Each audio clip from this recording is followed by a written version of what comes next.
The Mandela Effect is a strange thing. Many people share memories.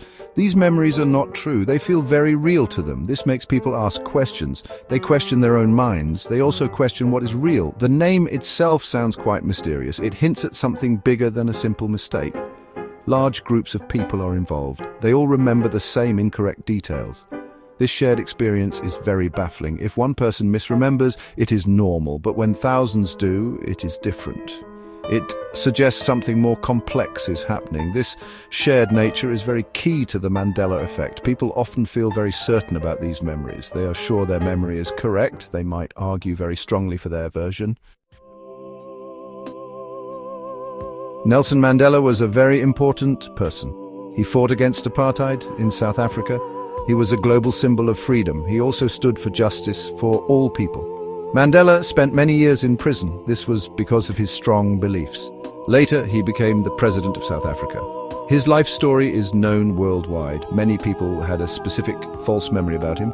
They believed Nelson Mandela died in prison. They remembered seeing news reports about his death. Some even recalled details of his funeral on TV. This happened in the 1980s in their minds. This widespread, incorrect memory is very specific. It is not just a vague feeling, it is a detailed memory of an event that did not happen. I first noticed this shared false memory about Mandela. It was during a conference discussion. Many others there shared the same memory. They all remembered his death in prison.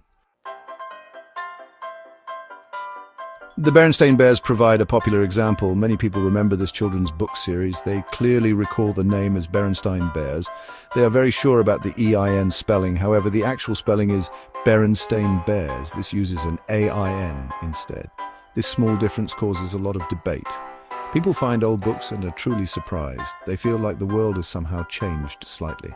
Another common example involves peanut butter. Many remember a brand called Jiffy Peanut Butter. They might even recall the logo clearly. They picture it in their minds, but there is no major brand called Jiffy. There is a popular brand named Jif.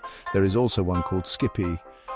People seem to merge these names, or they simply invent Jiffy in their memories. This is a strong, false memory for many people. The Monopoly game mascot is another case. His name is Rich Uncle Pennybags.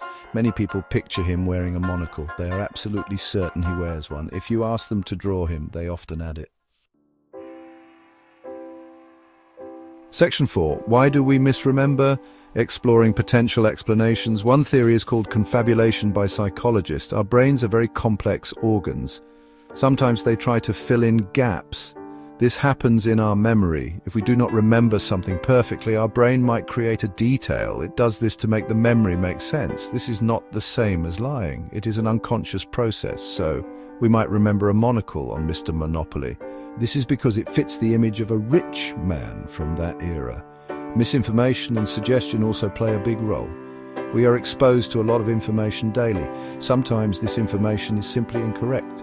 If we hear a wrong detail many times, we might start to believe it. This is especially true if it comes from a trusted source. Or if many people around us believe it to be true. This is the power of suggestion. The internet can spread misinformation very quickly. This can contribute to these shared false memories. Some people propose a more speculative idea. They suggest the Mandela effect is evidence of parallel universes, they say. Perhaps we are shifting between different realities. In one reality, Mandela did die in prison. In another reality, the Bears were Berenstein. Section 5. Shifting realities, the Mandela effect and our understanding of truth. The Mandela effect challenges our trust in memory. Our memories feel very personal and very real. We rely on them to understand our own past. The Mandela effect shows that memory can be flawed. It can be surprisingly unreliable sometimes. This is true even for very vivid memories. This can be unsettling for many people. If we cannot trust our own memories fully, what can we trust? This question is central to the phenomenon. This effect also has implications for collective memory. It impacts how we see history. History is built on shared accounts and records. The Mandela effect suggests that collective memory can also be distorted. If large groups can misremember significant events, what does this mean? It means we need to be careful. We must rely on verifiable evidence. We should not just rely on recall. This affects how we record and teach history. Section 6. Conclusion. Navigating a world of imperfect memories. To summarize, the Mandela Effect is a fascinating phenomenon. Large groups of people share specific false memories. These memories often relate to pop culture, or they relate to past historical events. The name comes from the widespread false memory. This was the memory of Nelson Mandela dying in prison. Many other examples exist. They continue to baffle those who experience them. It makes us think deeply about how our minds work. Scientists often point to psychological reasons for this. These include confabulation. This is where our brains fill in the gaps. Misinformation and suggestion also play a very big role. More imaginative theories suggest parallel universes. These different explanations try to make sense of this strange occurrence. No single answer satisfies everyone completely. The mystery is part of its enduring appeal to many people.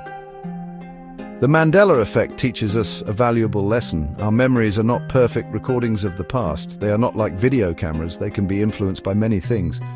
They can also be changed over time. It is wise to be humble about what we think we remember. Thanks for watching. And if you want to learn more, click the next video right here.